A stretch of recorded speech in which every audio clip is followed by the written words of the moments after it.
नमस्कार साथियों। स्वागत है आप सभी का आपके अपने चैनल लेट्स क्रिक में। साथियों, आज आपका जो है Delhi police constable previous year math का जो प्रैक्टिस सेट 2 है। आपको पता होगा कि दिल्ली पुलिस की जो वैकेंसी है वो सितंबर में उसका नोटिफिकेशन आने वाला है। और आपका जो एग्जाम है वो हो सकता है कि नवंबर या फिर दिसंबर में हो जाए। तो इसके लिए आपको अभी से प्रैक्टिस करनी होगी। और इसके लिए जो दिल्ली पुलिस में मैथ के जो 15 क्वेश्चन आते हैं, पिछली बार जो क्वेश्चन आए थे उनका जो लेवल था वो काफ़ी अच्छा था। इसीलिए आपको मैथ पे, अगर आपको मैथ में 15 में से 15 लाने हैं तो आपको मैथ के क्वेश्चन की प्रैक्टिस अच्छी तरीके से करनी पड़ेगी। और मैथ के क्वेश्चन की प्रैक्टिस करने के लिए प्रीवियस ईयर क्वेश्चन से अच्छा कोई भी विकल्प नहीं हो सकता है। इसीलिए आज हम प्रीवियस ईयर के दिल्ली पुलिस कांस्टेबल के ही एग्जाम में जो क्वेश्चन पूछे गए थे उन्हीं का जो प्रैक्टिस सेट नंबर 2 है वो लेके आए हैं। तो चलिए शुरू करते हैं क्वेश्चन नंबर 1 से। क्वेश्चन नंबर 1 कह रहा है, हेनरी एक कंपनी में काम कर रहा है।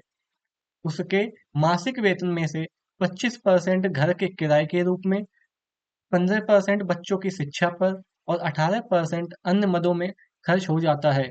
यदि उसकी मासिक बचत इतनी है तो उसका मासिक वेतन रुपए में कितना है? तो यहाँ से हेनरी का जो टोटल खर्च है वो 25% उसका जो है वो घर के किराए के रूप में खर्च हो रहा है। ठीक है। और 15% जो बच्चों की शिक्षा के रूप में खर्च हो रहा है और 18% और पे खर्च हो रहा है। तो यहाँ से उसकी जो टोटल खर्च है वो निकल के आ जाएगा आपका 8 18 5 5 10, 8 18 हासिल 1 2 2 4 1 5, यानी 58% जो है उसका जो टोटल खर्च है वो निकल के आ जाएगा। जब उसका 58% का टोटल खर्च है, हमने मान लिया उसकी इनकम जो है वो 100 रुपये है, उसमें से उसने 58 रुपये खर्च कर दिया तो उसके पास में जो रुपए बचे हैं यानी 42%, यानी उसकी जो बचत है वो 42% है। लेकिन आपको जो बचत दी है वो कितनी दी है? वो दी है आपको 7560 रुपये। यहाँ पे दी रखी 7560 रुपये। तो यहाँ से 1% की जो वैल्यू है वो निकल के आ जाएगी 7560/42। ठीक है। लेकिन आपसे पूछा है उसकी मासिक वेतन। मासिक वेतन हमने बताया, तो हमने माना था 100 रुपए, तो यहाँ से हमें 100 की वैल्यू हम निकाल लेंगे। तो ये चलिए काट लेते हैं, 7 से काट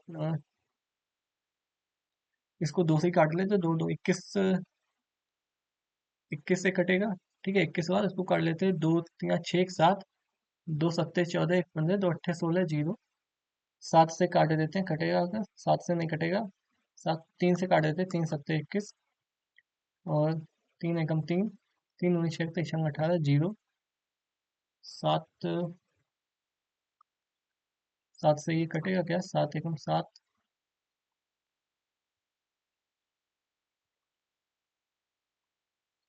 7 एकम 7, 5 12, 7 8 56 जीरो। तो यहाँ से जो आपको उसकी जो मासिक बचत, मतलब उसका जो मासिक वेतन वो निकल के आ गया 180 × 100। तो ये आ गया उसका 18,000 रुपये, उसका जो है वो मासिक वेतन है, जिसमें से वो इतने से पे खर्च करते हैं, यानी ऑप्शन डी आपका सही हो जाएगा। अगले सवाल पे आते हैं। Question number 2। एक दुकानदार अपनी वस्तुओं पर क्रय मूल्य से 20 32% अधिक मूल्य अंकित करता है।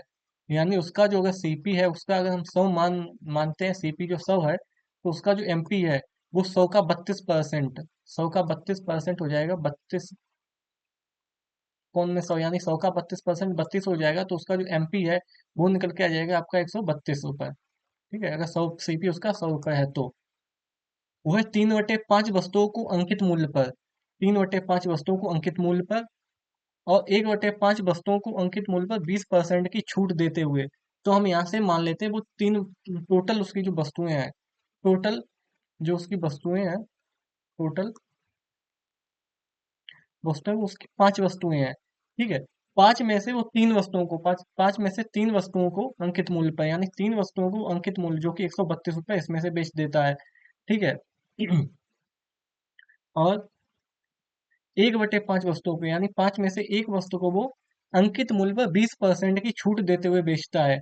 यानी अंकित मूल्य आपका 132 है, इस पर 20% की छूट, यानी 20% की फ्रैक्शन होती है, 20% बराबर होती है 1/5। तो कोई चीज 5 की है, उस पर अगर उसने एक की छूट दी है तो वो उसने 4 रुपए में बेची होगी। ठीक है, 4/5 में बेच देता है। तो यहाँ से ही कितना निकल के आ जाएगा? ये आ जाएगा आपका 5 4 दूनी 8, 4 3 12, 4 एकम 4 1, 528/5, 5 एकम 5 जीरो, 25.6। तो यहाँ से जो एक इन वस्तुओं का जो मूल्य है वो आ गया, यानी एक वस्तु का मूल्य है 105.6 रुपए में। ठीक है। अब क्या कह रहा है? सॉरी,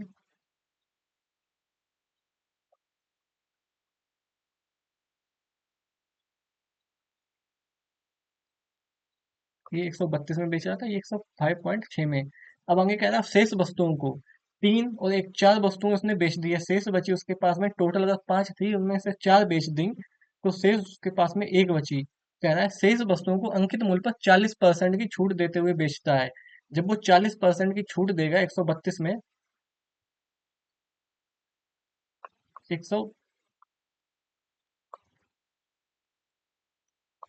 132 में 40% की अगर वो छूट देगा तो वो कितने बेचेगा? 40%। 40% की जो फ्रैक्शन होती है,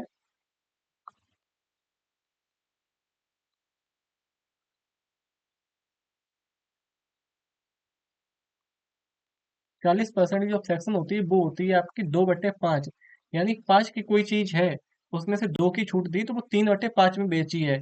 यानी 132 का 3/5, 132 का हम अगर 3/5 निकालें तो कितना निकलेगा? 3 दूनी 6, तीन से कम, तीन कम तीन, तो ये आ जाएगा आपका 5 सत्ते 35, चार और 5 ने 45, 79.2 निकल के आ जाएगा। यानी एक वस्तु को उसने 79.2 रुपए में उसने बेचा है। ठीक है, अब आगे देखते हैं। कह रहा है उसका लाभ या हानि प्रतिशत क्या है।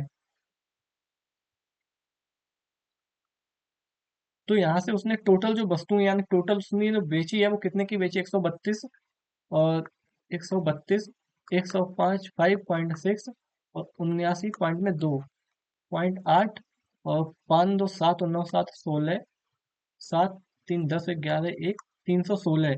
यानी यहाँ से जो उसने टोटल, सॉरी, 132, कुछ गलत हुआ क्या? 6 2 8, 6 2 8, ठीक है। और 79.2, 105.6। यहाँ से जो तीन वस्तुओं को उसने मतलब उसने तीन वस्तुओं को अंकित मूल्य पर बेचा है। अंकित मूल्य एक वस्तु का 132 है। जो तीन वस्तुएं उसने बेची हैं वो आपकी हो जाएगी 3 दूनी 6,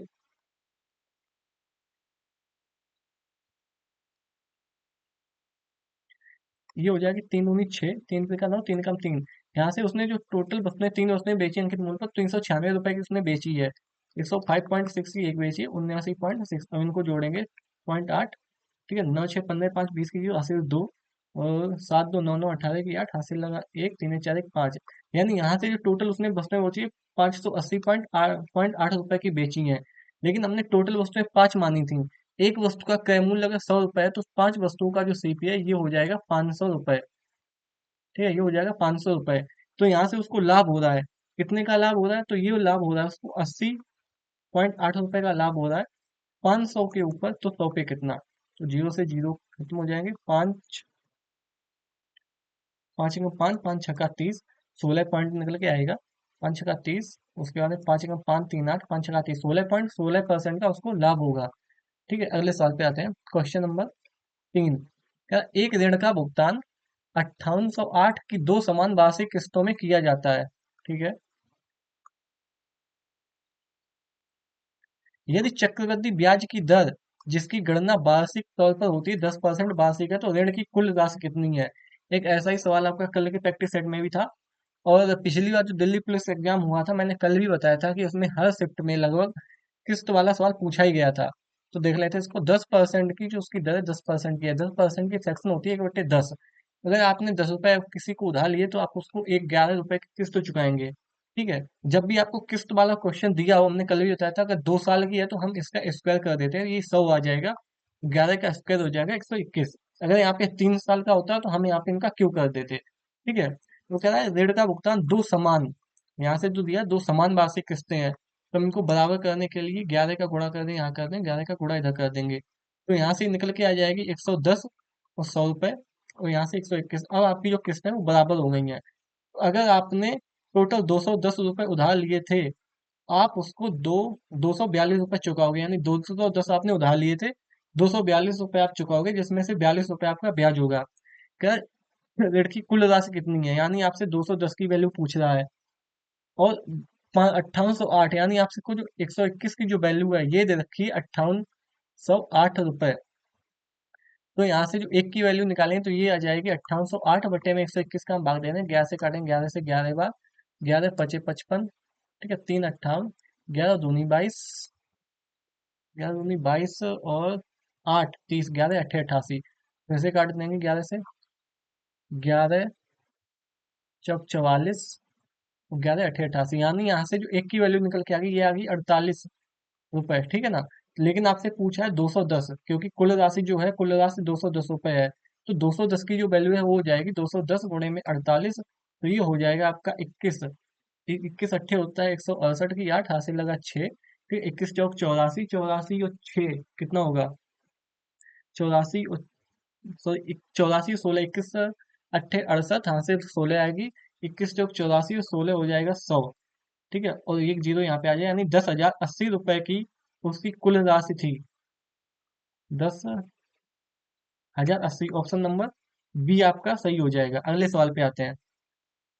अगला सवाल कह रहा है, एक 3 मीटर 50 सेंटीमीटर लंबी और 4 मीटर ऊंची दीवार, ये कोई दीवार है, 3 मीटर 50 सेंटीमीटर, यानी कि 350 मीटर, क्योंकि 1 मीटर में 100 सेंटीमीटर होते हैं, 1 मीटर बराबर 100 सेंटीमीटर, सॉरी। तो यहाँ से ये हो जाएगी 350 सेंटीमीटर की ये लंबी है, और 4 मीटर यानी 400 मीटर की ये दीवार ऊंची है। ऊंची दीवार पर समान आकार की वर्गाकार टाइल, ये कोई टाइल है जो कि वर्गाकार है, टाइल्स को लगाया जाता है। पूरी दीवार को ढकने के लिए संभावित रूप से अधिकतम कितनी टाइल्स की आवश्यकता होगी, यानी आपसे जो पूछ रहा है कितनी टाइलें हैं इस दीवार को ढकने में। तो सबसे पहले हम टाइल की लंबाई और चौड़ाई निकाल लेंगे, ठीक है। तो टाइल की लंबाई चौड़ाई होगी वो, इसका जो होता है, जो आपको दीवार की जो लंबाई चौड़ाई दे रखी है, इनका एचसीएफ होगा, क्योंकि हमें इसी दीवार में टाइल लगानी है। और अधिक से अधिक कितनी टाइलें लग सकती हैं, अधिक से अधिक टाइलें तभी लग सकती हैं जब हमें उन टाइल्स का मतलब ज्यादा से ज्यादा है। तो हम इनका निकालेंगे हाईएस्ट कॉमन फैक्टर। तो 350 और 400 का जो हाईएस्ट कॉमन फैक्टर यानी एचसीएफ होगा, वो इनका अंतर हो जाएगा, यानी 50 आपका एचसीएफ हो जाएगा। ठीक है, क्या 50 आपका एचसीएफ हो जाएगा? बिल्कुल हो जाएगा, क्योंकि 50 से ये संख्या भी पूरी पूरी जाती है, ये भी जाती है। तो जो टाइल है, क्योंकि टाइल वर्गाकार है, तो 50 सेंटीमीटर की लंबाई आ गई, और सॉरी 50 सेंटीमीटर लंबाई आ गई और 50 सेंटीमीटर की चौड़ाई आ गई। तो जब भी आपको ऐसा सवाल दिखे जिसमें कि आपको दीवार को, यहाँ पे आपको दीवार दे रखी, हो सकता है आगे क्वेश्चन में आपको फर्श दे दी जाए, तो आपको क्या करना होता है, टाइल लगाने के लिए दी गई दीवार का क्षेत्रफल, ठीक है, दी गई दीवार का क्षेत्रफल, दी गई दीवार के क्षेत्रफल से हम टाइल का क्षेत्रफल जो होगा, टाइल का क्षेत्रफल, इससे हम भाग दे देंगे, तो हमारी जो टाइलों की अधिकतम संख्या है वो निकल के आ जाएगी। तो दी गई दीवार, दीवार आयताकार है, आयत का जो क्षेत्रफल होता है वो लंबाई गुणे चौड़ाई होता है, ठीक है, लंबाई गुणे में चौड़ाई होता है। तो इसकी जो लंबाई दे रखी है वो दे रखी है 350, चौड़ाई है 400, और बट्टे में टाइल्स, टाइल्स की जो लंबाई चौड़ाई है वो दोनों 50 50 सेंटीमीटर है। तो दो जीरो से, ये दो जीरो खत्म, 5 अट्ठे 40 और 5 सत्ते 35, 8 सत्ते 56, मतलब टोटल जो है वो 56 टाइलें लगेंगी, जिससे कि ये दीवार पूरी पूरी ढक जाए। अगले सवाल पे आते हैं, क्वेश्चन नंबर 5। क्वेश्चन नंबर 5 कह रहा है, एक गाय 20.5 मीटर लंबी भुजा वाले एक वर्गाकार घास के मैदान में एक कोने में खूंटे से बंधी है। ये कोई वर्गाकार घास का मैदान है, सबसे कठिन मतलब सबसे कैलकुलेटिव क्वेश्चन है, ये कठिन तो नहीं बोलेंगे। ये कोई वर्गाकार घास का मैदान है, एबीसीडी। इसके एक कोने में इसकी जो भुजा की लंबाई है वो 20.5 है। पॉइंट हटाएंगे, जीरो बढ़ाएंगे, 5 से काटेंगे, 5 से 2 बार, 5 चौक 20, 5 एकम 5, यानी इसकी जो लंबाई आ गई 41.2 मीटर आ गई, ठीक है, 41.2 मीटर। अब क्या है, इसके एक कोने में खूंटे से बनी है, यहाँ कोई खूंटा है जिसमें कि एक आपकी गाय बनी हुई है, ठीक है, एक आपकी गाय बनी हुई है। रस्सी की लंबाई 10.5 है, यानी ये जो गाय बनी है उसकी रस्सी की जो लंबाई 10.5 मीटर है। कहता है, घास के मैदान के उस भाग का क्षेत्रफल मीटर स्क्वायर में कितना होगा जिसमें गाय घास नहीं चर सकती है। यानी रस्सी देखो, अगर यहाँ पे ये गाय इस खूंटे में बंधी है, ये जो रस्सी है उसकी, तो जो गाय होगी वो इसका बरकरार यानी इतना भाग तक चर सकेगी, जो भाग है ये गाय चर सकेगी। तो उसके जो तो बिना चरा भाग है, यानी ये वाला जो भाग है इसका क्षेत्रफल आपसे पूछा गया है। तो इसका क्षेत्रफल निकालेंगे तो इसमें से हो जाएगा, अगर हम पूरे के पूरे वर्ग में से अगर इस वाले का क्षेत्रफल घटा दें तो हमें इस वाले का क्षेत्रफल मिल जाएगा, ठीक है। और ये जो है ये आपका एक त्रिज्य खंड बन रहा है, त्रिज्य खंड। तो किसी भी त्रिज्य खंड का जो क्षेत्रफल होता है, आपको एक फार्मूला याद रखना है, त्रिज्य खंड का क्षेत्रफल बराबर ये होता है pi r square theta. Pi r square जो होता है वृत्त का क्षेत्रफल होता है, तो pi r square theta by 360 degree, ये आपका त्रिज्य खंड का क्षेत्रफल होता है। तो आपको यहाँ पे वैल्यू रख देनी, पाई का मान दिया गया है 22/7। आर का जो मान है वो इतना दिया गया है, 10.5 इंटू 10.5। इसको नीचे लिख देते हैं। पाई का मान है 22/7 इंटू आर का मान है 10.5 इंटू 10.5। ठीक है। और थीटा थीटा का मान, ये जो एंगल दिया है ये है 90 डिग्री। थीटा का मान हो गया 90 डिग्री, बटे में आ गया 360। तो ये हो जाएगा 90 से 4, 4 बार चला जाएगा। दशमलव में हटाएंगे, एक जीरो बढ़ाएंगे, 7 से काटेंगे। सात दून सात एकम सात, 3 10, 7 15 35, 15 7 105। उस 2 से काट देंगे, 2 से 20 बार, 2 से 11 बार। ठीक है। और 5 से काट देंगे, 5 चौको 20। और 5 दूनी 10, 5 एकम 5। ठीक है। ये 15 यहाँ पे, 15। तो ये जो त्रिज्यखंड है इसका जो क्षेत्रफल निकल के आ गया, ये आ गया आपका अगले, ये आ गया आपका 11 गुणे में 15 गुणे में 21 और बटे में 4। तो ये हो गया आपका 11 के 1 हासिल है, 11 दूनी 22 23, 231 में हमें मल्टीप्लाई करना है 15 का, बटे में 4। तो ये हो जाएगा 15 एकम 15। और हासिल लगा 1, 15 3 45, 46 6 हासिल 4, 15 दूनी 30 और 4 34। तो जो त्रिज्यखंड का क्षेत्रफल है वो निकल के आ जाएगा 3465/4।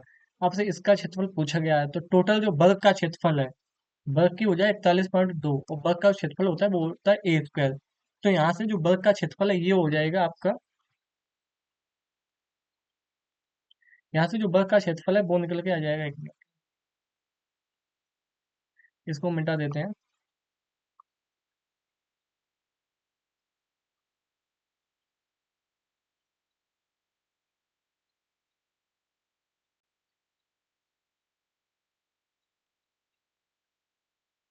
यहाँ से जो वर्ग का क्षेत्रफल है वो निकल के आ जाएगा 41.2 का होल स्क्वायर। 41 का स्क्वायर होता है आपका 1681। 1681 होता है 41 का क्षेत्रफल। ठीक है। और दो का हो जाएगा, दो का वर्ग हो जाएगा 4। इसमें से हमको घटाना है 2 दूनी 4। इसमें से हमको घटाना 3465। कहीं पे गलती हुई है शायद, देख लेते हैं एक बार फिर से।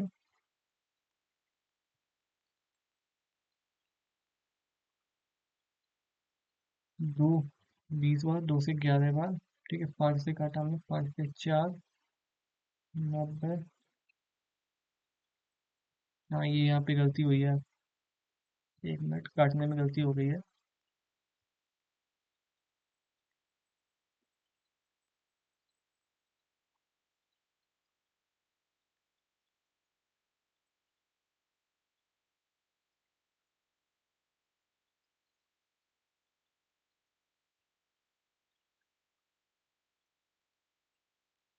360 पाई स्क्वायर 360 हो जाएगा। इसका मान रखें तो पाई का जो मान होता है 22/7 इंटू आर का मान दिया गया है 10.5 इंटू 10.5। थीटा का मान हो जाएगा 90 बटे में 360। 9 से काटेंगे तो ये 4 बार जाएगा, हमने पिछली बार 40 लिख दिया था। 7 से, यार है तो सही, ये देख लेते, 7 से 15 बार जाएगा। 11 11 बार, 2 से 20 बार। 5 से काटेंगे, 5 से 4 बार। और ये हो जाएगा 5 से 3 बार। 3 25 15, 3 एकम 3, इसको 11 से मल्टीप्लाई करेंगे, 11 5 55, 11 एकम 11 और 5 16, 34 34 34 ये तो सही आ रहा है। 2 दूनी 4 निकाल लेते हैं, 1681। और यह इसका थीटा अपॉन 360 22/7, 1.5 थीटा अंदर सही है।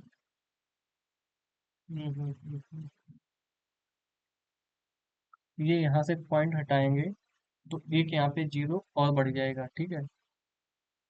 एक यहाँ पे जीरो और बढ़ जाएगा। तो 5 से काटेंगे, 5 से 8 बार, 5 8 40। तो 5 7 35, 5 छक्का 30 और 4 34, 5 5 9 45, 1 46 और 5 3 15। तो यहाँ से त्रिज्यखंड का क्षेत्रफल निकल के जाए, ये आ जाएगा 693/8। तो त्रिज्यखंड का जो क्षेत्रफल है वो निकल के जाए 693/8। और यहाँ से जो आपका वर्ग का क्षेत्रफल है, जो यहाँ से आपका वर्ग का क्षेत्रफल है ये निकल के आ जाएगा 1681 और बटे में 4 निकल के आ जाएगा। वर्ग का क्षेत्रफल निकल के आ जाएगा 1681 बटे में 4। इसमें से अगर हम 694 बटे में 8 घटा दें तो यहाँ से हम 8 एलसीएम आ जाएगा। 4 दूनी 8, 2 एकम 2, 2 अट्ठे 16, 1 17 और दूसरा 12 1 13, 2 एकम 2 1 3। 3362 में से हम 694 में घटा देंगे बटे में 8 तो ये हो जाएगा। 12 में से 3 जाएंगे तो ये 9, 3 12 9 और 5 15 में से 9 जाएंगे 6, 2 12 में से 6 जाएंगे 6 बचेंगे 2, 2669 बटे में 8। तो काटेंगे 8 तिया 24, 25 26 2 8 तिया 24, 25 26 2 8 तिया 24 पॉइंट 3 24 6 बचेंगे। ठीक है 8 पॉइंट लगाए, जीरो बढ़ाएंगे। 8 एक में 24, 8 तिया 24, 25 26 2 बचेंगे। 8 तिया 24, 25 26 यहाँ पे भी 2 बचेंगे। ठीक है 8 तिया 24 और 5 29। ठीक है 24 5 29 पॉइंट लगाएंगे, दशमलव लगाए और 8 छंग 48, 5 29 यहाँ से 59 हो जाएंगे। 8 छंग 48, 8 सत्ते 56। तो यहाँ से जो है लगभग 333.625 निकल के आ जाएगा आपका आंसर। ठीक है अगले सवाल पे आते हैं। क्वेश्चन नंबर 6, निम्नलिखित में से कौन सी भिन्न संख्या सबसे बड़ी है? तो आपको भिन्न संख्या इनमें से बड़ी छांटनी है। तो आपको जो ऑप्शन दिख रहे हैं उनमें जो 6/11 है ये नहीं दी गई तो हम इनको नहीं देखेंगे। तो हम केवल इन चारों में से देखेंगे कौन सी सबसे बड़ी है। तो आपको भिन्न संख्या जब भी छांटनी होती है, नंबर एक एक मेथड होता है आपका क्रॉस मेथड। ठीक है जो कि हम यहाँ पे यूज करेंगे। एक मेथड होता है आपका एलसीएम मेथड। इसमें हम सभी संख्याओं का जो अंतर होता है उनका एलसीएम निकालते हैं। ठीक है जैसे 2/5 कोमा 3/4 अगर दिया गया हो तो इनका जो अगर हमें ये निकालना हो कौन सी बड़ी है तो इनका हम अंतर निकालेंगे। इसमें एक का अंतर है, इसमें 3 का अंतर है। 3 और 1 का जो एलसीएम वो 3 आ जाएगा तो यहाँ से 2 रहेगा और 3 एकम 3, 3 का 9। तो यहाँ से जो बड़ी हो जाएगी वो ये वाली संख्या बड़ी हो क्योंकि इसका जो एलसीएम है यानी इसका हर है वो ज्यादा आ रहा है। ठीक है एक हम इस मेथड का यूज करेंगे। ठीक है और उसके बाद में आपका अगला मेथड होता है परसेंट मेथड। परसेंट मेथड यानी हम गुणे में 100 करके देख लेंगे तो परसेंट निकाल के जिसका परसेंट है वो ज्यादा आएगा वो बड़ी संख्या होगी। ठीक है तो हम यहाँ पे अंतर मतलब क्रॉस मेथड लाएंगे तो सबसे पहले हम देखते हैं इन दोनों में से कौन सी बड़ी है। 13 दूनी 26, 13 दूनी 26 छियासी, तो 13 दूनी 26 27 28 286 और 15 अट्ठे 120, 12 15 एकम 15, 15 एकम 15 10 25 26 27 यानी ये 217 ये 286 यानी ये वाली संख्या आपकी बड़ी है। तो इसको हम हटा देंगे। अब इन दोनों में से हम देखेंगे। ठीक है 13/18, 13/18 कोमा 19/36 में से हम देखें कौन सी बड़ी है। 13 6 78 की 8 हासिल लगा 7, 33 39 और 7 हो जाएगा आपका 46। 18 से 18 नंबर 162 की 2 हासिल 16, 18 एकम 18 और 10 28 29 30 34 तो ये 342। यानी इसमें से भी जो बड़ी है वो 13/18 बड़ी है। तो 13/18 अब ये वाली संख्या हट गई। हम देखेंगे 25 बटे में 33 इनमें से कौन सी बड़ी है। तो क्रॉस मेथड का यूज करेंगे। 13 3 39 की 9 हासिल 3, 13 3 39 और 3 42। इसको हो जाएंगे 25 अट्ठे 200 की 0 हासिल लगा 20, 25 एकम 25, 25 10 35 10 45। तो यहाँ से ये 450 निकल के आ रही है, ये 29.5 मतलब 429 निकल के आ रही है। तो यहाँ से जो हमारी सबसे बड़ी संख्या निकल के आ गई ये आ गई 25/33। अगले सवाल पे आते हैं। अगला सवाल कह रहा है 16,000 पर 3 वर्ष के लिए 5% वार्षिक की दर से ब्याज की गणना वार्षिक रूप से होने पर चक्रवृद्धि ब्याज और साधारण ब्याज के बीच कितना अंतर होगा। तो जब भी आपसे सीआई माइनस एसआई पूछा जाए, यहाँ पे 3 साल का पूछा गया तो 3 साल का जो सीआई एसआई का फार्मूला होता है वो होता है PR² 300 प्लस में आर अपॉन में 100 क्यू। जब भी आपसे सीआई माइनस एसआई पूछा जाए यानी सीआई एसआई का अंतर पूछा जाए और अगर 3 साल का है तो आपको ये वाला फार्मूला यूज करना है। यहाँ से पी का मान दिया गया 16,000, 16,000। ठीक है आर स्क्वायर का मान कितना है 5%, दर है 5%। ठीक है 300 तो ये हो जाएगी 305 बटे में 100 × 100 × 100, दो जीरो से दो जीरो खत्म। ठीक है पचम 25 चौका 100, 4 चौक 16 40 बार। ठीक है और 5 से काट देंगे 20 बार, 5 8 बार, 4 पंचे 20, 4 दूनी 8। ठीक है 5 से फिर इसको हम काटें 5 छक्का 30, 5 5 2 कम 2 2 6 12। यानी यहाँ से जो आपका अंतर निकल के आ जाएगी ये आ जाएगा 122 रुपए। अगर यही आपसे 2 साल का सीआई माइनस एसआई ये अगर आपसे 2 साल का पूछा जाता तो इसका जो फार्मूला हो जाता वो होता PR² अपॉन में 100। स्क्वायर। ये फार्मूला हो जाता है कि 2 साल का CI माइनस SI पूछा जाता। 3 साल का पूछा जाए तो ये फार्मूला होगा, 2 साल का पूछा जाए तो ये फार्मूला होगा। अगले सवाल पे आते हैं, क्वेश्चन नंबर 8। क्वेश्चन 8 कह रहा है एक परीक्षा में छात्रों के एक समूह के अंकों का औसत इतना है। यदि 20%, 20% की जो फ्रैक्शन होती है ये होती है 1/5। यदि 20% छात्रों के अंकों का औसत 91 और 25%, 25% जो होता है वो होता है 1/4। 25% छात्रों का अंकों का औसत 31 रहा हो तो शेष छात्रों के अंकों का औसत दशमलव के एक अंक तक शुद्ध क्या होगा। हमने मान लिया है उस स्कूल में टोटल जो बच्चे हैं वो पढ़ते हैं 5 को 20, यानी इसका गुणा हम मान लेंगे। उस मतलब उस परीक्षा में छात्रों का जो टोटल समूह है वो 20 है। लेकिन देख, इन 20 छात्रों का जो औसत दे रखा है ये दे रखा है 64। तो इनका जो योग हो जाएगा 2 चौकू 8 और 2 छंग 12, यानी 1280 इनका टोटल योग हो जाएगा। अब कह रहा है यदि 20% छात्रों के अंकों का औसत 20 का सॉरी हाँ 20 का अगर 20% निकालेंगे तो ये हो जाएगा 4। तो 4 लोगों का औसत दे रखा है आपका 91, तो इनका योग हो जाएगा 4 एकम 4, 4 ने 36, 364 हो जाएगा। और 25% छात्रों के अंकों का औसत 25%, 20 का अगर हम 25% निकालते हैं तो ये हो जाएगा आपका 5। ठीक है, ये हो जाएगा आपका 5। तो ये दिया है आपको 31। 5 एकम 5, 5 3 15, यानी 155 इनका योग हो जाएगा टोटल। तो कह रहा है शेष छात्रों के अंकों का औसत क्या होगा। तो शेष छात्र आपके 5 और 4 9, अगर टोटल आपके छात्र 20 थे उसमें से 9 चले गए तो शेष छात्र आपके 11 बचे। इन 11 के अंकों का औसत पूछ रहा है। तो सबसे पहले हम योग देख लेते हैं। तो योग देखेंगे तो इन दोनों यानी 9 छात्रों का जो टोटल योग है वो कितना हो रहा है ये देखेंगे। 5 4 9 6 5 11 3 4 1 5, यानी टोटल छात्रों के मतलब ये जो 5 4 9 है इनका टोटल योग हो रहा है 519 रुपए। ठीक है, लेकिन आपको टोटल योग मतलब टोटल जो 20 छात्र हैं इनका अंकों का योग दे रखा है 1280। तो बचा हुआ मतलब जो बचे हुए छात्र हैं इनका योग निकालेंगे हम। 1280 में से अगर हम 519 घटा दें तो बचे हुए छात्र हैं 11 छात्र हैं इनके अंकों का योग आ जाएगा। तो ये हो जाएगा 10 में से 9 जाएगा 1, 7 में से 1 6, 12 में से 5 जाएगा तो कितना होगा 7, 7 5 12। तो 761 इनका टोटल योग है। ठीक है, और दशमलव के एक स्थान तक। तो ये 11 छात्रों का जो योग है वो 761 आ रहा है।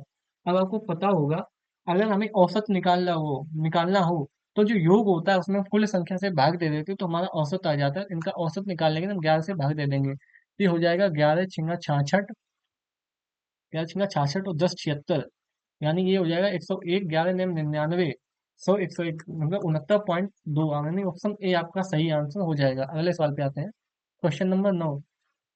कहना 9 सेंटीमीटर त्रिज्या वाली कांच की एक ठोस गोलाकार गेंद को पिघलाकर 3 मिलीमीटर त्रिज्या वाली कांच की ठोसी मतलब छोटी छोटी ठोस गेंदें बनाई गई हैं। बनी हुई छोटी गेंदों की संख्या कितनी होगी। जब भी कोई 3D फिगर होता है इसको पिघला करके अगर कोई दूसरा 3D फिगर बनाया जाता है इनका जो वॉल्यूम होता है वो बराबर होता है, ये आपको याद रखना है। तो ये वॉल्यूम होगा ये बराबर होगा। तो 9 सेंटीमीटर कांच की एक ठोस मतलब जो कांच का यानी कि जो ठोस मतलब ठोस का जो आयतन होता है ये 4/3 पाई R क्यू ये होता है। इसको हम कैपिटल आर ले लेते हैं, कैपिटल आर मतलब ये जो बड़ी वाली ठोस गेंद है इसका जो आयतन इतना है। ठीक है, गेंद को पिघलाकर 3 छोटी छोटी ठोस गेंदें बनाएगी। हमें नहीं पता है कितनी गेंदें बनाएंगी, यानी हमने मान लिया n गेंदें बनाई गई हैं।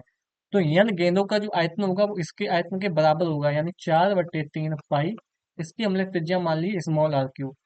4/3 पाई से 4/3 पाई कैंसिल, क्योंकि यहाँ पे जो बड़े वाला जो ठोस है इसकी त्रिज्या दे रखी है 9 सेंटीमीटर। तो 9 × 9 × 9 बराबर में n ये दे रखा है 3 मिलीमीटर, 3 मिलीमीटर का क्यूब। अब आपको यहाँ पे ये बात याद रखनी है, ये जो दी गई है 9 जो बड़े वाले ठोस की जो त्रिज्या दी गई है ये दी गई है सेंटीमीटर में।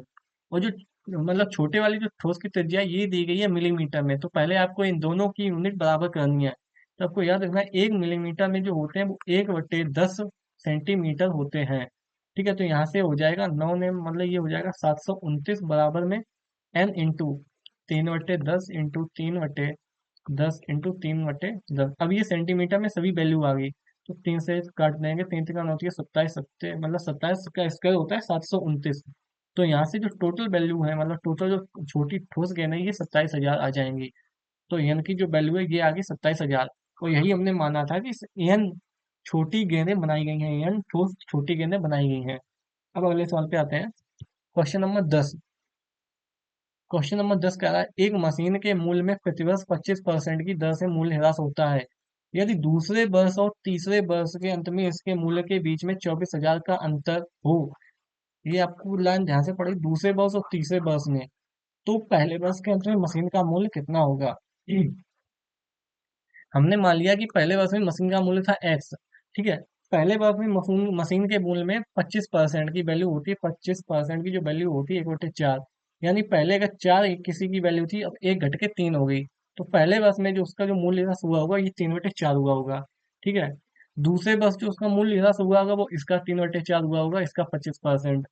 तो आपको याद रखना है, जब भी आपको मूल्य ह्रास दिया हो। ठीक है। अब जैसे यहाँ पे दूसरे वर्ष और तीसरे वर्ष दिया हुआ है। ठीक है। तो यहाँ पे हम क्या करेंगे, तीसरे वर्ष के लिए 3/4 ना लिख के हम सीधा 1/4 लिख देंगे। यही हमारा टोटल मूल्य ह्रास आ जाएगा, मतलब दूसरे और तीसरे वर्ष के मूल्य ह्रास के बीच में जो अंतर है ये निकल के आ गया। अगर यही आपसे चौथे वर्ष और पांचवें वर्ष दिया होता आपको जो भी दिया होगा, तो हमेशा चौथे पांचवें पांचवें छठे दिया होगा। तो हम क्या करते हैं, हम यहाँ पे x × 3/4 इंटू 3/4 पहले वर्ष में इतना, दूसरे वर्ष में इतना, तीसरे वर्ष में इतना, इंटू 3/4 चौथे वर्ष में इतना। और पांचवें वर्ष के लिए हम 1/4 लिख देंगे, तो ये हमारा चौथे और पांचवें वर्ष के मूल्य ह्रास के बीच में अंतर आ जाता। तो इसीलिए हमने ऐसा ही यहाँ किया, पहले हमने 2 वर्ष का मूल्य ह्रास निकाल लिया, हमने उसका अंतर निकालने के लिए 1/4 से गुणा कर दिया। तो ये जो वैल्यू दे रखी है, ये दे रखी है आपकी 24,000 रुपये। 24,000 रुपये। ठीक है। अब इसको हम काट पीट देंगे, 3 से काटेंगे, 3 से 8 बार, 3×8 = 24, 8,000 आ गई। 4×4 = 16, 16×4 = 64। तो ये आपकी हो जाएगी 8,000 मल्टीप्लाई 64 और बटे में 3। यहाँ से 8×4 = 32, 2 हासिल लगा 3, 8×4 = 48, 50, 51, 3 0 3। यहाँ से हम निकालेंगे तो ये वैल्यू कितनी आ जाएगी, 3 × 3 = 2 5, 3 3 7 21, x 3/4 मूल्य ह्रास हुआ। ठीक है। तो यहाँ से जो इसकी वैल्यू निकल के आ गई, ये आ गई आपकी 512, 5,12,000 बटे में 3। ठीक है। ये आपकी ये वाली वैल्यू है जो कि आपकी प्रारंभ में थी, लेकिन आपसे पूछा गया है। ठीक है। ये x बराबर है, लेकिन आपसे पूछा गया है पहले वर्ष के अंत में मशीन का मूल्य। तो पहले वर्ष के अंत में जो मशीन का मूल्य था वो ये था। पहले वर्ष के अंत में मशीन का मूल्य था x × 3/4। तो इसमें 3/4 का गुणा कर दें तो 3 से 3 कैंसिल, 4 से काटेंगे तो ये हो जाएगा 4 × 4 1 5 4 दूनी 8 चौसठ 32। यानी जो आपकी टोटल वैल्यू है ये आ जाएगी 1,28,000 रुपये आपकी टोटल वैल्यू आ गई पहले वर्ष के अंत में। ठीक है। अगले सवाल पे आते हैं। क्वेश्चन नंबर 11 है, वह संख्या क्या होगी जो हमेशा 2 अंकीय संख्या और संख्या के अंकों को परस्पर बदलकर प्राप्त की गई संख्या के योग का गुणनखंड हो। तो वो संख्या हमेशा 11 होती है, आपको याद रखना है। हम देख लेते हैं, अगर हमने मान लिया कोई संख्या, हमने 23 मान ली, 2 अंक की संख्या, हम कोई भी मान सकते हैं। कह रहा है वह संख्या दो, हमेशा 2 अंक की संख्या, हमने 23 मान ली। और संख्या के अंकों को परस्पर बदल कर, हम संख्या के अंकों को बदलते ये हो जाएगी 32। इनका जो योग हो जाएगा 3 2 5 3 2 5। तो ये जो संख्या है ये हमेशा 11 से कटेगी। हम कोई भी मान सकते हैं, हम 43 मान लेते हैं, ये 34 हो जाएगा, 4 3 7 4 3 7। ये भी हमारी 11 से कट रही है। तो हमारी संख्या हो जाएगी 11। अगले सवाल पे आते हैं। क्वेश्चन नंबर 12, अगर एक प्रकाशक थोक विक्रेता को एक पुस्तक 30% के लाभ पर बेचता है। थोक विक्रेता खुदरा विक्रेता को वह पुस्तक 25% के लाभ पर बेचता है। फिर वह पुस्तक ग्राहक को 20% के लाभार्जन पर 312 में बेची जाती है। थोक विक्रेता के लिए पुस्तक का मूल्य कितना है? हमने मान लिया थोक विक्रेता के लिए पुस्तक का मूल्य x रुपए। ठीक है। थोक विक्रेता एक पुस्तक को 30% के लाभ पर बेचता है, यानी वो इसको 130/100 पे बेचता है। अगले देखते हैं। वह खुदरा विक्रेता को, मतलब ये जिसने एक्स हमने मान लिया कि किसी, मतलब ए व्यक्ति को बेची गई थी, ए ने बी को 30% के लाभ पर बेची। अब बी ने सी को 25% के लाभ पर बेची, तो इसके 125/100 पर बी ने बेची। अब देखते हैं। और जो सी है, इसने फिर से डी को 20% के लाभार्जन पे बेच दी है। तो 120/100 के लाभार्जन पे इसने बेच दी है। जो देय कितना रखा है, 312 रुपए में बेची जाती है। तो आपसे एक्स की वैल्यू पूछी हुई, यहाँ से इसको हम कैलकुलेट करके निकाल देंगे। 25 पंचे 125, 25 × 100, और 4 3 12, यहाँ से 30 निकल के आ जाएगा। 5 से काट देंगे, 5 से 20 बार, 2 से ये 0 कैंसिल, 2 से काट देंगे, 2 से 15 बार, 5 3 15, ठीक है, 5 से 20 बार, 13 से काट देंगे इसको, 13 तेरह 26, 13 26 और 5 31, 13 चौकू 52, 24 बार कटेगा, तो ये हो जाएगा आपका एक्स की वैल्यू 24 इंटू 20/3, 30 से 8 बार, यानी 160 रुपये उस पुस्तक की प्रारंभ में वैल्यू होगी, यानी ऑप्शन ए। अगले सवाल पे आते हैं, क्वेश्चन नंबर 13। कह रहा है ए और बी एक साथ मिलकर किसी काम को 10 दिन में कर सकते हैं। ए प्लस बी है, इन्होंने किसी काम को 10 दिन में ये कर सकते हैं, 10 डेज में। बी और सी, बी प्लस सी इसी काम को 15 दिनों में समाप्त कर सकते हैं, ठीक है। ए प्लस सी मिलकर इसी काम को 20 दिनों में समाप्त कर सकते हैं। तो अकेला सी उस काम को कितने दिनों में कर सकता है? हम मान लेते हैं टोटल जो काम है ये आपका 60 है, हम तीनों से कटने वाली संख्या मान लेते हैं, टोटल काम हो जाएगा आपका 360। तो इसकी जो इफिशियंसी यानी ए प्लस बी एक दिन में काम करने की इफिशियंसी है 6 दिन, मतलब एक दिन में 6 यूनिट काम करते हैं। बी प्लस सी की जो इफिशियंसी है ये आ जाएगी 4 यूनिट, यानी 60 में 15 से भाग देंगे तो 4 यूनिट आ जाएगी। इसी प्रकार ए प्लस सी की जो इफिशियंसी है यानी एक दिन में काम करने की क्षमता ये आ जाएगी 20 3 60, यानी 3 आ जाएगी। हम इनकी टोटल एफिशिएंसी निकाल लेते हैं। टोटल हम देख रहे हैं यहाँ पे ए भी 2 बार है, बी भी 2 बार है, सी भी 2 बार है, तो यहाँ से हम 2 कॉमन ले लेंगे, तो ये हो जाएगा ए प्लस बी प्लस सी। तो ये हो जाएगा 6 4 10 3 13। तो ए प्लस बी प्लस सी यानी कि तीनों एक साथ मिलकर काम करें तो एक दिन में 13/2 काम को खत्म कर सकते हैं। लेकिन हमसे पूछा गया है अकेला सी उस काम को कितने दिनों में कर पाएंगे। ठीक है, अकेला सी के निकालने के लिए हमें सी के एक दिन का काम निकालना पड़ेगा, यानी सी एक दिन में कितने यूनिट काम कर सकता है। तो इसका काम निकालने के लिए यानी इसकी कार्य क्षमता निकालने के लिए हम ए प्लस बी को इसमें से घटा देंगे। देखो तीनों की जो इकट्ठी कार्य क्षमता ये है 13/2, लेकिन ए प्लस बी की जो एक दिन के काम करने की क्षमता ये है 6 यूनिट। इसमें से अगर हम 6 घटा दें तो ये हो जाएगा 1/2। मतलब सी जो है वो एक दिन में 1/2 यूनिट काम करता है, लेकिन आपसे पूछा गया है 60 काम को, मतलब टोटल काम है 60, इसको हमें 1/2 एक दिन में कर सकता है, तो ये इस काम को 120 दिनों में खत्म कर पाएगा। यानी सी अगर अकेला इस काम को करेगा तो वो उसको खत्म करने में 120 दिन लग जाएंगे। अगले साल पे आते हैं, क्वेश्चन नंबर 14। क्वेश्चन नंबर 14 कह रहा है 60 को ए बी और सी के बीच इस प्रकार बांटा जाता है, यानी 6,060 रुपए को ए बी और सी के बीच में इस प्रकार बांटा जाता है। यदि ए के हिस्से में से 15 रुपए, बी के हिस्से में से 20 रुपए और सी के हिस्से में से 25 रुपए कम कर दें तो उनके हिस्सों का अनुपात इतना हो जाता है। सी की मूल हिस्सेदारी पूछी, यानी सी का इसमें हिस्सेदारी कितनी थी।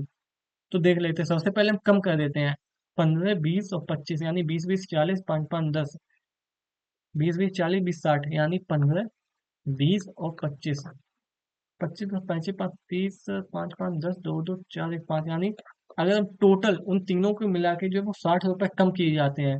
पहले अगर आपकी जो वैल्यू थी ये आपकी 660 6,060 रुपए थी, इसमें से अगर हमने 60 कम कर दिए तो अब जो आपकी वैल्यू बची है 6,000 रुपए बची है। इनका जो रेशियो दे रखा है ये दे रखा है 5 7 8, यानी इनका टोटल का हम योग निकालते हैं तो 7 8 7 15 5 20, यानी जो 20 यहाँ अगर इनका योग होता है 20, लेकिन ये जो 20 की वैल्यू है 6,000 के बराबर है। तो एक जो वैल्यू है ये आ जाएगी 300, 2 3 6, यानी जो एक यूनिट की वैल्यू है 300 रुपए के बराबर आ गई। तो हमसे पूछा है सी की मूल हिस्सेदारी, तो सबसे पहले हम सी की हिस्सेदारी देखते हैं जो कि 8 है। तो 8 या 24, तो यहाँ से जो सी की हिस्सेदारी है वो 2400 है। लेकिन ये 2400 कब है? जब सी के हिस्से में से ये 25 रुपए कम कर दिए गए।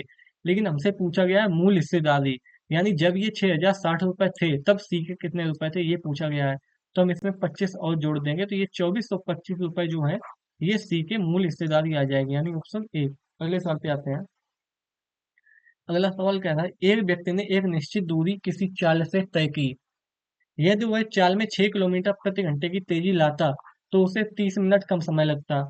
यदि वह चाल को 4 किलोमीटर पर आवर धीमा करता तो उसे 30 मिनट अधिक समय लगता। तो उसकी वास्तविक चाल क्या है?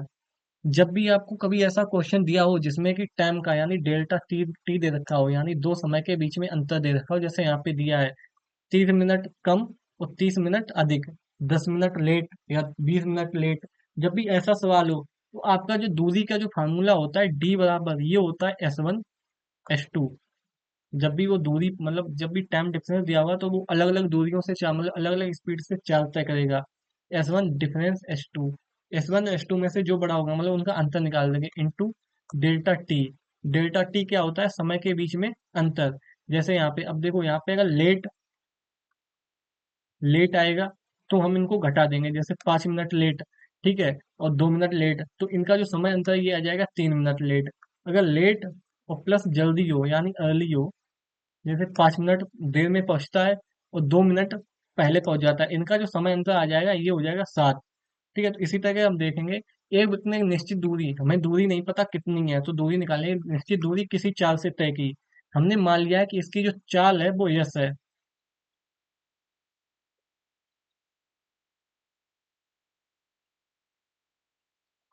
हमने मान लिया इनकी जो चाल है वो यस है, ठीक है, एस मान लेते हैं, ठीक है।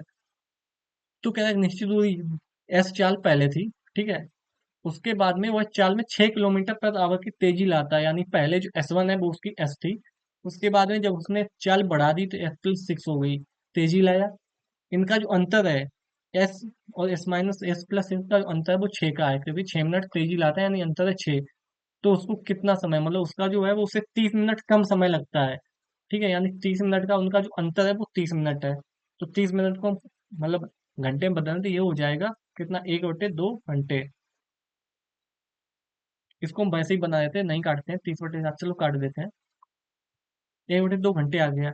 तो ये हो गई आपकी D1 दूरी, जो कि उसने, जब उसने 6 घंटे की तेजी की, 6 किलोमीटर पर आवर की तेजी की, तो ये D1। अब मतलब D1 क्या है, वही दूरी को जब उसने तेजी की तो इतना होता है। अब इसी दूरी को जब वो, उसकी चाल पहले 4 थी, यस, अब इसी दूरी को जब वो 4 किलोमीटर पर आवर धीरा करता है, यानी पहले उसकी चाल यस थी तो उसने अब 4 किलोमीटर पर आवर धीरे कर दी, तो अंतर है 4 का। तो उसको 30 मिनट अधिक समय लगता है, तो उसका जो डेल्टा टी है ये 30 मिनट अधिक हो गया। इसको भी हम 60 में बदल लगे, यानी घंटे में बदले, तो ये भी आ जाएगा आपका 1/2। तो ये आपकी वो दोनों दूरी आ गई, ठीक है, ये दूरी आ गई, इस फार्मूले से हमने निकालनी S1 S2 minus S2 into delta T. अब कह रहा है निश्चित दूरी, यानी जो उसकी जो दूरी है वो बराबर है, तो क्या हम इन दोनों को बराबर रख सकते हैं। तो ये हो जाएगा आपका S S plus six upon में 6 इंटू 1/2, ये बराबर हो जाएगा एस एस माइनस 4 अपॉन में 4 इंटू 1/2। तो यहाँ से 1/2 से 1/2 कैंसिल हो जाएगा।